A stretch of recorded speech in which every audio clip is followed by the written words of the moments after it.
तो बेसिक जो हमारे पास में मैथमेटिक्स से रिलेटेड क्वेश्चंस थे, यानी कि बेसिक कॉलम्स लॉ के जो फॉर्मूला बेस्ड क्वेश्चन थे वो आपने कवर कर लिए। वेक्टर से रिलेटेड आपने क्वेश्चन जो थे वो कवर कर लिए। अब जो हमारे पास में आते हैं थोड़े बढ़िया लेवल के क्वेश्चन, हम अब जो उसकी तरफ में मूव करने वाले हैं। तो पहला जो क्वेश्चन आप लोगों को यहाँ पर मिल रहा है उसके अंदर में स्टेटमेंट ये दिया गया है कि कोई भी एक मेरे पास में लाइन है और उसके ऊपर में डिफरेंट डिफरेंट चार्जेस रखे गए हैं। जैसे कि ये इसकी सेंटर लाइन मान लेता हूँ, यहाँ पर एक 1 कूलम्ब का चार्ज रखा गया है। जैसे जैसे आप आगे बढ़ते हैं, जैसे यहाँ पर आप जाएं कि 1 मीटर है या 2 मीटर है, यहाँ पर 3 मीटर है, और ऐसे जाते जाते मैं 10 मीटर तक जा रहा हूँ। ठीक है, ऐसे इन द स्पेस जो भी हमारे पास में बिटवीन जितने वैल्यूज हैं वो सारे यहाँ की कवर कर दिए। 1 मीटर पर लेट अस सपोज हमने 1 कूलम्ब चार्ज रख दिया है, 2 मीटर पर हमने 8 कूलम्ब चार्ज रख दिया है, 27 कूलम्ब यहाँ पर रख दिया, और इसी तरह से 1000 कूलम्ब यहाँ पर चार्ज मैंने रख दिया। तो अब आप लोगों से जो पूछ रहा है वो ये पूछा गया है कि इन सभी चार्जेस के कारण में यहाँ पर कितना फोर्स लगेगा। अब ये चीज तो कंफर्म हो गई है, जैसे मैंने पीछे भी आपको बताया है कि जब भी आपको जिस भी चार्ज पर फोर्स कैलकुलेट करना होता है तो उसके आसपास में जितने भी चार्जेस हैं वो सारे के सारे वहां पर फोर्स लगाएं। ये तो एक ये मानो कि आपको जो है एक फॉर्मूला मान लो, या फिर आप एक ऐसा मान लो कि ये एक थंब रूल है जो आपको हमेशा याद रखना है कि जब भी किसी चार्ज की बात करेंगे तो उसके ऊपर में जितना भी लगने वाला फोर्स है वो आसपास में उसके इर्द गिर्द जितना भी चार्ज है सबकी फोर्स को आपको कैलकुलेट करना होगा। अगर आपने एक की फोर्स को भी कैलकुलेट करने से छोड़ दिया तो आपका क्वेश्चन जो गलत हो जाएगा। तो यहाँ पर ध्यान दीजिए कि जब मैं इस 1 कूलम्ब की बात कर रहा हूँ जो इसके ओरिजिन पर है, तो यहाँ पर आपके आसपास में चार्जेस कितने 1 से 10 मीटर तक के, हर एक 1 मीटर की लेंथ के ऊपर में आपने जो है चार्ज रखा है। तो हमें सारा का सारा चार्ज जो है कैलकुलेट करना होगा। तो बेसिक कूलम्ब्स लॉ हम यहाँ पर लगाते हैं। तो अगर मैं इस चार्ज को फिक्स कर लूं और इन चार्जेस की वजह से मैं इसकी फोर्सेस को कैलकुलेट करूं, देन आई विल फाइंड कि अगर 1 कूलम्ब की बात करें तो यहाँ पर जो फोर्स लगेगा that will be equal to K into में 1। ये तो बेसिक फॉर्मूला होता है के इंटू में Q1 इंटू में Q2 divide by R square. ये बेसिक फॉर्मूला आप लोगों ने सभी ने पढ़ा है। तो मैं क्या मान रहा हूँ कि के मेरे पास में कॉन्स्टेंट है, Q1 यहाँ पर मेरे पास 1 है, तो मैं दोनों वैल्यूज को बाहर निकाल लेता हूँ और सभी के कारण में, क्योंकि फोर्स जो होगा वो वेक्टर इनका क्या होगा, सम होगा, और एक ही लाइन के ऊपर में तो मैं डायरेक्टली उनको क्या कर सकता हूँ, सम अप कर सकता हूँ। तो यहां से आपने देखा कि इस वाले केस के अंदर में जब मैं 1 कूलम्ब की बात करूंगा तो Q2 की वजह 1 आ जाएगा और यहाँ पर आ जाएगा आपके पास में स्क्वायर। जैसे आप आगे जाएंगे तो ये मिला आपको 8 डिवाइड बाई 2 का स्क्वायर। जैसे आगे जाएंगे तो आपको मिलेगा 27 डिवाइड बाई 3 का स्क्वायर। इसी तरह से आप आगे बढ़ते जाएंगे तो आपको मिलेगा 10,000 डिवाइड बाई 10 की पावर 2। इस तरह से आपको ये पूरा का पूरा जो है फॉर्मेट मिलने वाला है। अब करना क्या है, बेसिक इसके अंदर में जो कॉमन आ सके उनको आप कॉमन निकाल लीजिए, और ये एक बेसिक तरह से आप ये मानो कि एक सीरीज बन गई हमारे पास में। सीरीज कुछ इस तरह की है, देखो बहुत इंपॉर्टेंट है ये। यहां से मैं इसका 1 का क्यूब कर दूं और नीचे आपको मिल जाए 1 का स्क्वायर। ऊपर आप इसका क्या करो, 3 का क्यूब कर दो, और सॉरी 2 का क्यूब कर दो, नीचे आपको मिलेगा 2 का स्क्वायर। तो आप यहाँ पर देख पा रहे हैं कि सारा का सारा क्या हो रहा है, यहाँ पर 3 का क्यूब किया, नीचे मिला आपको 3 का स्क्वायर, और इसी तरह से आगे की सारी कंटिन्यूटी चलती चली जाएगी। तो 2 से 2 एक हमारे पास में 2 पावर उसकी कट आउट हो जाएंगी, इससे हमारा ये पावर कट हो जाएगा, यानी कि एक ऊपर बचेगा। तो फाइनली आपको जो मिल रहा है वो कुछ इस तरह की एक सीक्वेंस मिलने वाली है, 1 प्लस में 2 plus 3 plus 1 plus 2 plus 3 plus next हमारे पास में जो क्या रहा है 1 2 3 4 4। इस तरह से एक सीक्वेंस आप लोगों को मिलने वाली है। तो जब आप इनका सम करते हैं तो ये बेसिक एक सीरीज हमारे पास में बनी, और सीरीज का डायरेक्ट आप लोग जो समेशन निकालते हैं वो क्या होता है n इंटू में n प्लस में 1। इस तरह की जो हमारे पास में फॉर्मूला होता है डिवाइड बाई 2, और k इंटू में 1 तो हमारे पास में ऑलरेडी था, k इंटू 1 इंटू n कितना हमारे पास 10 है, तो 10 तक हम जाएंगे क्योंकि 10 तक ही पूरा हमें कैलकुलेट करना है। बेसिक सीरीज जो आपने समेशन सीरीज सीखी है वो ये सिंपल आ गया। फिर मैं स्क्वायर की सीरीज भी ले आऊंगा, फिर मैं क्यूब की सीरीज भी ले आऊंगा, तो डिफरेंट डिफरेंट हमारे पास में वेरिएशन हम कितने भी क्वेश्चन के अंदर में बना सकते हैं। लेकिन बेसिक चीज आपको यही ध्यान इसके अंदर में रखनी है। तो यहाँ से लिखेंगे तो आपको 11 मिल गया इंटू में 2, तो फाइनल जो आपके पास में आंसर आया that will be equal to 55 के हमारे पास में कांस्टेंट है। तो this is the right answer of this question. Question के अंदर में सिर्फ जो चीज समझने वाली थी वो यही थी कि आपको किस तरह से सीरीज को सोल्व करना। अब मैं थोड़ी सी अपग्रेडेड सीरीज आपको देता हूँ। आप इस क्वेश्चन से फेमिलियर ये हो गए हैं कि आपको ये फॉर्मूला कैसे लगाना है। जो कॉमन चार्जेस हैं उनको आप बाहर रख लेंगे, के हमारे पास में ऑलरेडी कांस्टेंट होगा, अंदर जो सीरीज चलेगी इन चार्जेस को लेकर चलना है आपको, उसी का आपका न्यूमरेटर आएगा, वो कितनी दूरी पे उसका डिनोमिनेटर का स्क्वायर आपको रख देना। फिर आप देखेंगे कि वो क्यूब की सीरीज बन रही है या फिर मेरे पास में स्क्वायर की सीरीज बन रही है, तो डिफरेंट डिफरेंट वेरिएशन उसके अंदर में मैं अब डालने वाला। तो नेक्स्ट क्वेश्चन आप लोग नोट करेंगे और इसको ट्राई करेंगे, पहले वीडियो को पॉज करके उसके बाद आप इसको सोल्व करेंगे तो ज्यादा बेटर होगा आप लोगों के लिए, सीखेंगे मतलब उसके बाद तो अच्छा रहेगा। सेम वही क्वेश्चन दे रहा हूँ मैं, 1 कूलम चार्ज है, यहाँ पर मैंने 1 मीटर डिस्टेंस पे रखा है, यहाँ पर 2 मीटर डिस्टेंस, यहाँ 3 मीटर डिस्टेंस है, ऐसे ही अप टू हमारे पास में इन्फिनिटी तक मैं इसको लेके जा रहा हूँ। ओके, इस तरह के क्वेश्चन में ध्यान रखेंगे कि आपको जो सीरीज मिलेगी वो इन्फिनिटी तक ही मिलेगी। पिछले क्वेश्चन के अंदर में मैंने को स्पेसिफिक वैल्यू वहां पर आपको डिफाइन कर दी है। ये जो टाइप बताने जा रहा हूं इसके अंदर में ध्यान रखेंगे कि सीरीज जो है आपको इन्फिनिटी तक मिले, तभी आपको ये एक फॉर्मूला जो है मैं अभी बताने वाला हूँ वो आप लोग को यूज करना है। यहाँ पर आपको चार्ज मिला 1 कूलम, यहाँ पर 2 कूलम मैंने रख दिया है, यहाँ पर 3 कूलम रख दिया है, यहाँ पर 4 कूलम रख दिया है, अगले पे जाएंगे तो 4 कूलम रख दिया है, और नीचे आपके पास 4 मीटर ऐसे इन्फिनिटी तक जा रहा है। लेकिन थोड़ा सा ट्विस्ट इसके अंदर मैं डालता हूँ और मैंने ये कह दिया कि भाई यहाँ पर जो चार्ज है ये मैंने नेगेटिव कर दिया, ये पॉजिटिव रखा है, 4 को मैं नेगेटिव कर देता। पहले आपको तरीका मैंने दिखाया, उसके अंदर में आपने क्या कहा कि सिंपल चार्जेस हमने उसके अंदर प्लेस कर दिए। अभी जो अल्टरनेट चार्जेस हैं उनको हम क्या कर रहे हैं इस केस के अंदर में, वहां पर हम इसको नेगेटिव कर रहे हैं। उसके पीछे एक रीजन है, ताकि मैं एक सीरीज आपको समझा सकूं।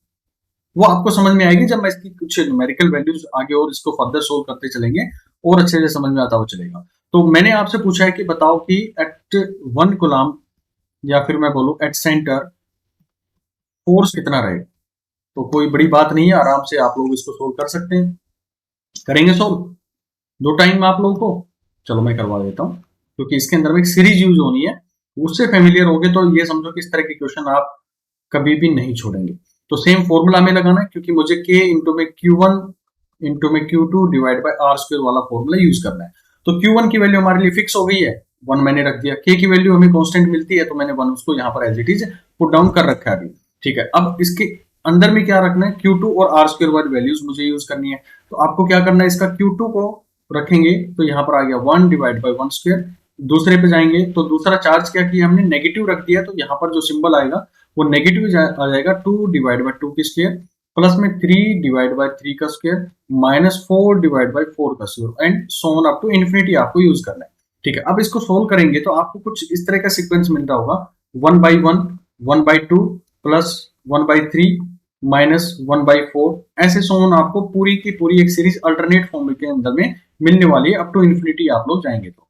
ठीक है भाई, अब इसको सोल्व कैसे किया जाता है तो ध्यान से सुनना, बहुत बार आप लोगों को इस पूरी फिजिक्स के अंदर में यूज आने को मिलेगी ये। तो ये होता है हमारे पास में, अगर मैं इस फॉर्मेशन पे जाऊं तो लॉग नेचुरल की वैल्यू जो होती है 1 प्लस एक्स को हम कैसे रिप्रेजेंट करते हैं, तो इसका रिप्रेजेंट करने का तरीका होता है एक्स माइनस एक्स का square divide by 2 plus X की cube divide by 3 minus X की 4 डिवाइड बाई 4। इसी तरह से आप समझ गए होंगे कि x की 5 डिवाइड बाई 5, ऐसे पूरी की पूरी जो है वो सीक्वेंस इसके अंदर में मेंटेन हम कर सकते हैं। लेकिन जब आप यहाँ पर इस क्वेश्चन के अंदर में देखेंगे तो यहाँ पर भी कुछ इसी तरह की सीक्वेंस आ रही है कि 1 डिवाइड बाई 1 हमें मिल गया है। ठीक है भाई, यहाँ पर जो x था उसका ही डिनोमिनेटर हमें नीचे मिल गया, यानी कि 1 बाई 1 वो मिल गया हमें। दूसरे पर जाएंगे तो ऊपर हमें क्या मिल रहा है, इसका 1 बाई 2 मिल रहा है, यानी कि ऊपर वाला जो वैल्यू है उसको मैं 1 अगर पुट डाउन कर दूं इस सीक्वेंस के अंदर में, इस मेन मुद्दा है कि इस x को पहचानना। तो मैं अगर x की वैल्यू को 1 मान के चलता हूं तो मुझे कहीं ना कहीं ये कि ये सीक्वेंस मिल जाएगी। यानी आप ये कह सकते हैं कि जो आपको ये पूरा का पूरा समेशन मिला है यहां पर, इसको आप क्या लिख सकते हैं, this can be written as log natural 1 plus में 1, यानी कि x की जो वैल्यू थी उसको मैं क्या पुट डाउन कर दूं, 1 पुट डाउन कर दूं, then I will get log natural 2।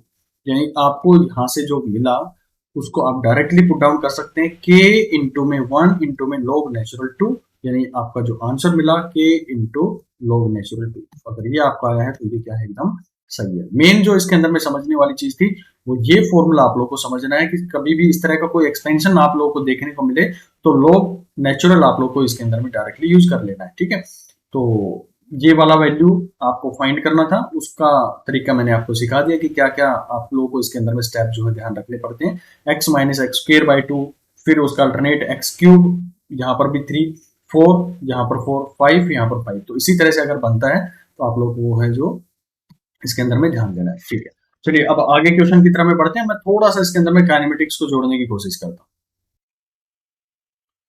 तो नेक्स्ट क्वेश्चन देखते हैं, और नेक्स्ट क्वेश्चन की स्टेटमेंट ये दी गई है कि कोई हॉरिजॉन्टल प्लेन है हमारे पास में। क्वेश्चन नंबर नोट करेंगे आप लोग। एक हॉरिजॉन्टल स्पेस आपको दिया गया है प्लेन, और इसके अंदर में दो चार्जेस रखे गए, एक Q1 चार्ज रखा गया और दूसरा यहाँ पर रखा गया Q2 चार्ज। ठीक है, दोनों के बीच की जो डिस्टेंस है वो आप लोग को प्रोवाइड की गई है R1। मैं ये क्वेश्चन जो है वो काइनेमेटिक्स से रिलेट करके आप लोग के साथ में जोड़ना चाह रहा हूं मैं, ताकि आपको थोड़ा एक आइडिया हो जाए जो हम एक्सेलेरेशन, डिस्टेंस, ट्रेवल वगैरह जो हम बात करते थे उनका यहाँ पर हम कैसे यूटिलाइज कर सकते हैं, फॉर्मूलाज को यहाँ पर हम कैसे जो है देख सकते हैं।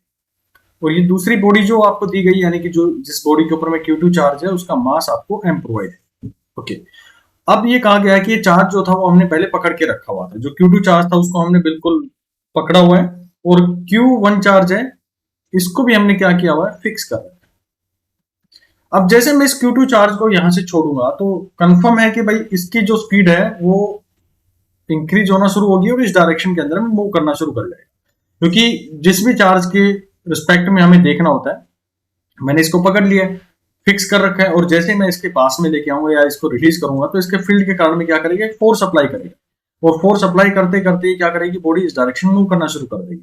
अच्छा, अब यहां पर पूछा गया है कि जब ये पोजीशन R1 थी दोनों के बीच में, और ये जो डिस्टेंस है ये R2 हो जाए, दिस वन इज R2, तो जब ये R2 पोजीशन पर चला गया है तो आपको ये बताना है कि इसकी वेलोसिटी क्या हो। क्वेश्चन समझ में आया कि जब मैंने Q2 को रिलीज कर दिया है तो आपको इस बॉडी की, यानी कि Q2 की स्पीड बतानी है या वेलोसिटी बतानी है जब वो बॉडी R2 पर पहुंच गई। कर लेंगे इस क्वेश्चन को सोल्व, अगर कर सकते हैं तो थोड़ा सा आप इसको ट्राई कीजिए। कॉन्सेप्ट वही लगाने आपको, क्योंकि बॉडी के ऊपर में मिल क्या रहा है, सिंपल अगर आप थिंकिंग अपनी क्रिएट करना चाहें इस तरह के क्वेश्चंस को लेके, काफी अच्छे क्वेश्चन है और आपके एग्जाम में देखे जाते हैं बार बार। तो आपको एक चीज समझ में आनी चाहिए कि वो फोर्स लग रही है, और फोर्स का मुझे दो फॉर्मूले अच्छे से पता है, एक तो मास इंटू में एक्सेलरेशन पता है, और दूसरा जो फोर्स का फॉर्मूला वो हमें पता है Q1 Q2 divide by R square into में K। ये काइनेमेटिक्स वाला फॉर्मूला है, और ये जो फॉर्मूला है ये इलेक्ट्रोस्टैट वाला फॉर्मूला। इन दोनों को हम कैसे रिलेट करें उसके ऊपर में कहानी हमें सुननी चाहिए इस चीज के बारे में। तो आप यहां पर देखें कि जो फोर्स लग रहा है, यानी कि जब मैं किसी भी पर्टिकुलर डिस्टेंस, क्योंकि ये फंक्शन ऑफ एक्स है, जैसे जैसे दूरी बढ़ती चली जाएगी, यानी कि जो दूरी है वो बढ़ती चली जाएगी, तो फोर्स जो है वो उसका मैग्नीट्यूड भी चेंज होता चला जाएगा। तो मैं कहूंगा कि फोर्स एक फंक्शन है हमारे पास में डिस्टेंस का, जिसको आप ये लिख सकते हैं K इंटू में Q1 divide by Q2 divide by x square, x के फंक्शन के रूप में, जो ये डिस्टेंस R1 R2 R3 कुछ भी हो सकती है उसके अंदर।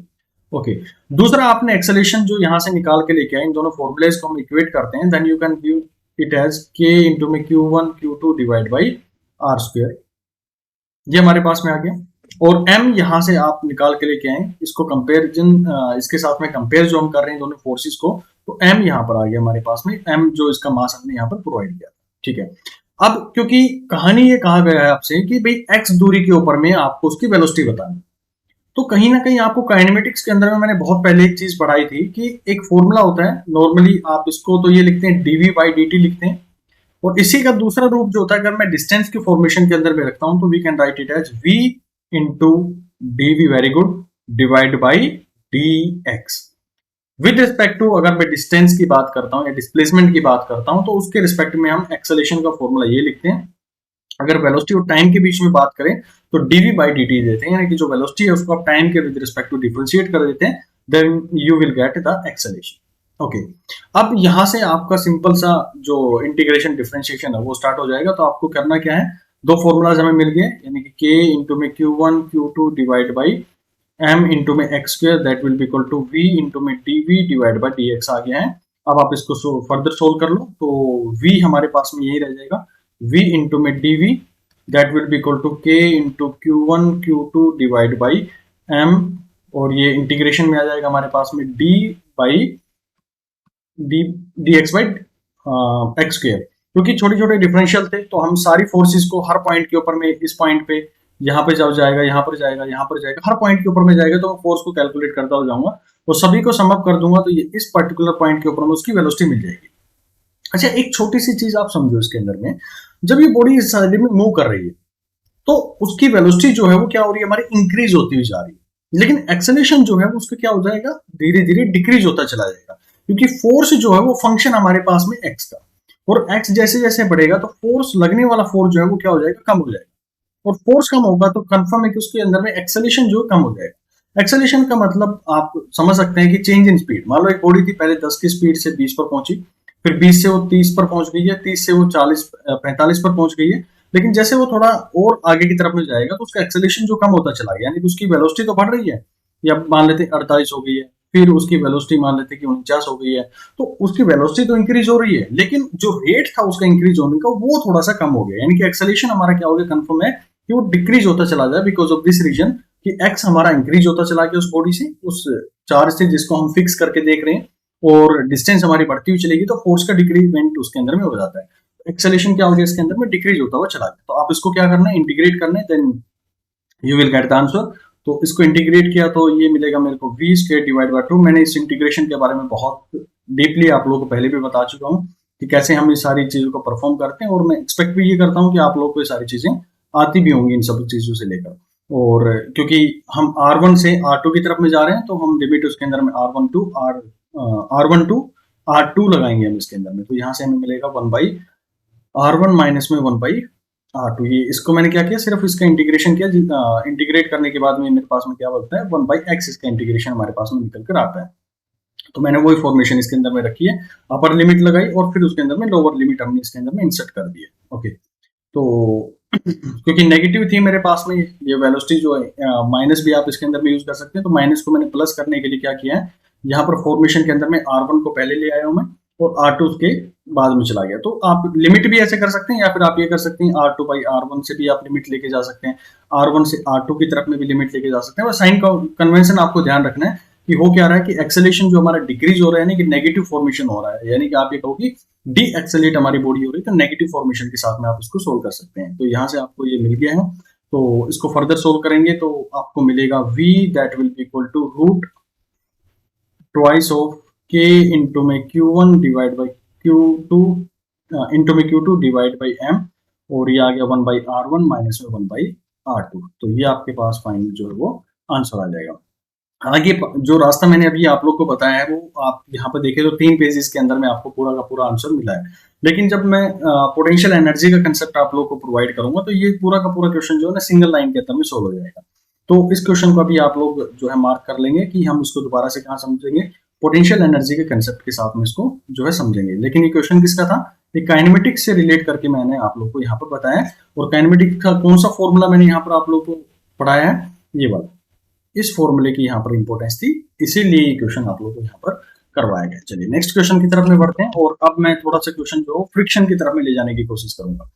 तो फ्रिक्शन से इसको रिलेट कर देते हैं। देखो, आप चाहे 1000 न्यूमेरिकल कर लो, आपको फिजिक्स तभी समझ में आएगी जब आप टॉपिक्स को ना, या कॉन्सेप्ट जो आपके पास में उनको इंटर रिलेट करना सीखेंगे। जिस दिन आपने इंटर रिलेट करना सीख लिया ना, तो समझ लो कि आपकी फिजिक्स जो है वो बहुत अच्छी बन जाएगी।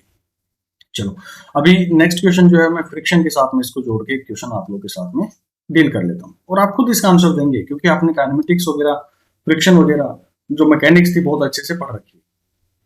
तो क्वेश्चन ये है भाई, सुनो ढंग से, कि मेरे पास में एक चार्ज है Q1 जिसको मैंने कर दिया फिक्स, ठीक है, और ये एक हॉरिजॉन्टल सरफेस है, फ्रिक्शन जिसके अंदर में है, और यहां पर एक बॉडी रखती है जिसका मास है n, और इसके ऊपर में जो चार्ज है वो हमने प्रोवाइड कर दिया इसको Q2, और जो यहाँ पर फ्रिक्शन कांस्टेंट है ये वाला, इसको मैंने आपको प्रोवाइड कर दिया म्यू, और जो दोनों के बीच में दूरी थी इनिशियल लेवल पर वो आपको प्रोवाइड करी है डी।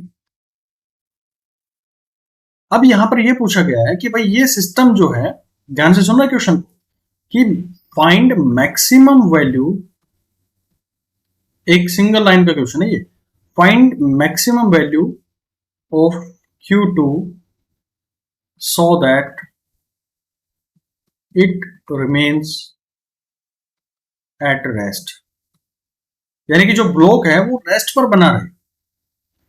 कब, जब ये चार्ज तो है मेरे पास में, ये इसके ऊपर में फोर्स भी लगाएगा, तो मैक्सिमम मैं इस Q2 की वैल्यू कितनी लूं कि ये यहां पर जो है वो रुका रह जाए, यानी इसी पोजीशन पर वो रुका रहे। तो आपने फ्रिक्शन के बारे में बहुत अच्छे से जानकारी ले रखी है। तो देखो, ये जो चार्ज है ये एक फोर्स लगाएगा जो कि इसको इधर धकेलने की कोशिश करेगा। मैं यहां पर आप लोगों के साथ में बनाऊं इसको, तो ये फोर्स लग रही है इस Q1 चार्ज के कारण। और जो फ्रिक्शन फोर्स है वो क्या करता है, इसका अपोज करने की कोशिश करेगा, यानी कि इस साइड में एक फोर्स जनरेट कर देगा, और ये फोर्स जो लगती है वो लगती है म्यू इंटू में एन, और एन क्या होता है उसका नॉर्मल होता है, यानी कि जो उसकी नॉर्मल आप लगाएंगे तो नॉर्मल कहाँ लगेगा, इसका नीचे की साइड में जो इसका वेट लग रहा है दैट इज एम जी, और इसके अपोजिट साइड में क्या लगा है, नॉर्मल।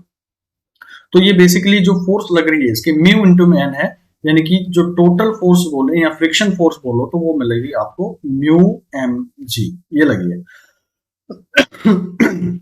अगर मेरी फोर्स यहाँ पर Q2 के द्वारा जो लग रही है वो इस फोर्स को ओवरकम कर जाएगी तो ब्लो क्या करना शुरू कर देगा, मूव करना शुरू कर देगा। तो मेरा मेन मोटिव क्या होना चाहिए कि जो इलेक्ट्रोस्टैटिक फोर्स इस डायरेक्शन में लगाई जा रही है इसके द्वारा थोड़ा सा भाई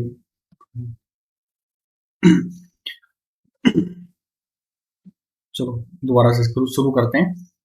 यहाँ पर जो फोर्स लगाई जा रही है इसके ऊपर में Q1 के द्वारा, यानी कि जो इलेक्ट्रोस्टैटिक फोर्स लगाएगी इस डायरेक्शन में और जो फ्रिक्शन इसके पीछे की डायरेक्शन में लगाएगा, दोनों फोर्स इस तरह से लगनी चाहिए कि ये जो फोर्स है ये इसको ओवरकम ना करे, क्योंकि ये इसको ओवरकम करके तो क्या करेगा, बॉडी इस डायरेक्शन में मूव करना शुरू कर देगी। मैंने काइनेमेटिक्स फ्रिक्शन वगैरह के अंदर में बहुत अच्छे से इसके बारे में आप लोगों को एक्सप्लेन किया हुआ, इसीलिए बोलता हूँ कि चीजों को ना एक सीक्वेंस के अंदर में पढ़ा करो, बीच में से कहीं से भी टॉपिक मत उठाया करो, जो सीक्वेंस आपको बताई गई है उसी सीक्वेंस में पढ़ेंगे तो बहुत फायदा आप लोगों को मिलता है इसके अंदर।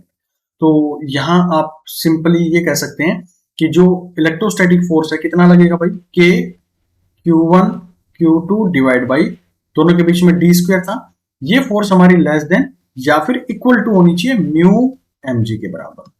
बस यहां से आप कैलकुलेट कर लो इसको, Q2 की वैल्यू आप लोगों से पूछी थी, आप क्या आंसर देंगे इसको, एम जी इंटू में डी स्क्वायर डिवाइड बाई के इंटू में Q1, ये आपका आंसर इसके अंदर में आ जाएगा। अब ऐसे कितने क्वेश्चन आप लोग के लिए बना के देते हैं एग्जामिनर, क्या है इसके अंदर में, आराम से तो सोल्व कर लोगे भाई, सिंपल ही था ना क्वेश्चन, तो फ्रिक्शन बेस्ड क्वेश्चन था।